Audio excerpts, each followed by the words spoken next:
are in Stratford East, the site of the Olympics 2012. And behind me in the pub are a group of old retired people who are eating and drinking merrily, and they're off to the site to have a look themselves. And I'm going to ask them to show me what they've got on their iPhone. And I bet you they've got more apps than I have.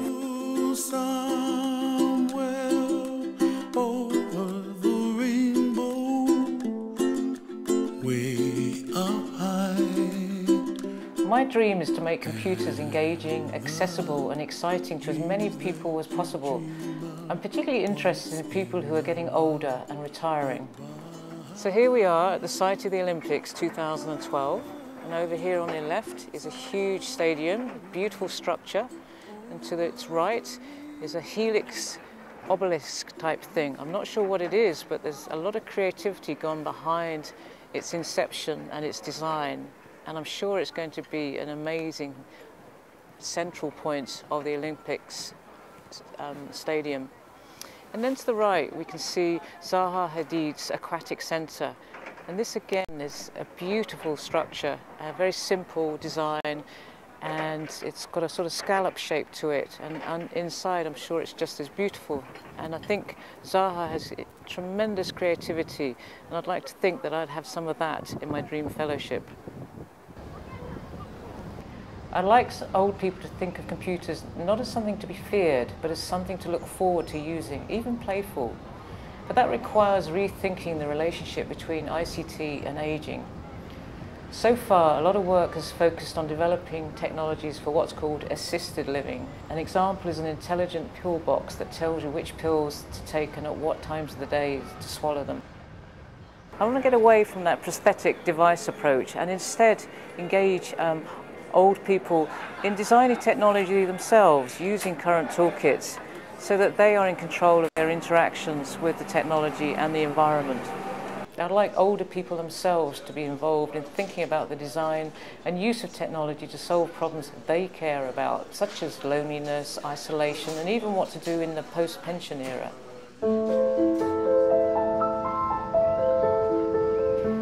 The Dream Fellowship will provide me with opportunities to think out of the box about aging as wisdom and computers as cognitive amplifiers.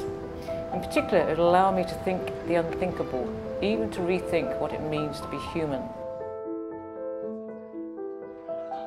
To begin, I'll look at what it means to age well and enjoy quality living in later life.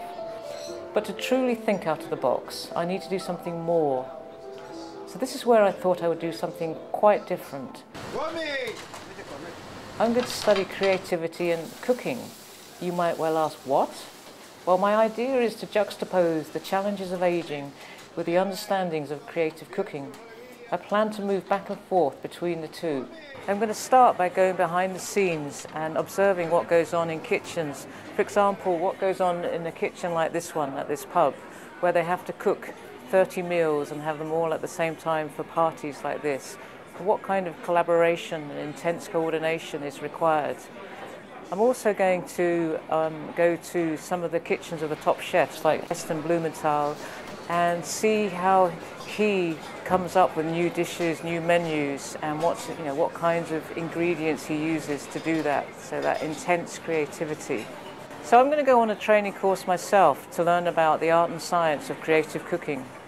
But to begin with, I'm off to South Africa, a country going through massive transformation, to observe how chefs from across the spectrum work together. I then plan to organise a workshop for people coming from quite diverse backgrounds to debate a controversial topic such as ageing bodies, expanding minds. Based on all the new insights, I'll then start to conjure up ideas for novel digital technologies to enhance the creative horizons of everyday old people.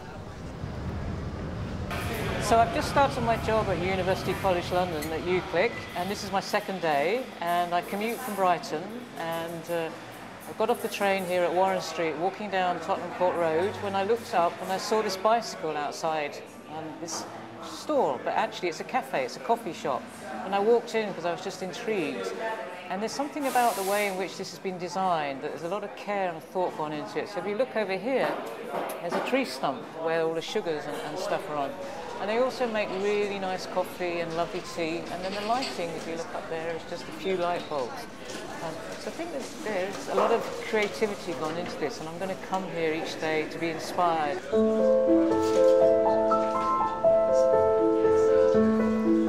I'd like to be even more creative, even a bit crazy with my ideas and research. I want to come up with new ways of thinking about things that will make a difference. So, rethinking aging as unleashing wisdom, and rethinking ICT as interactive ingredients. And I want to help with the burgeoning aging research agenda in the UK by doing things differently. So that means getting away from the current mindset in ubiquitous computing to one where aging people themselves can tell their children and the rest of society what they can do with state-of-the-art computers. Let them show us how they can be more actively engaged and in control of their interactions with computers, each other and the environment.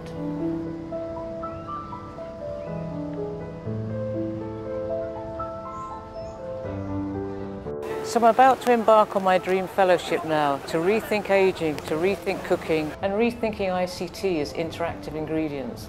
I'm going to blog so you can keep posted, but for now, see you later.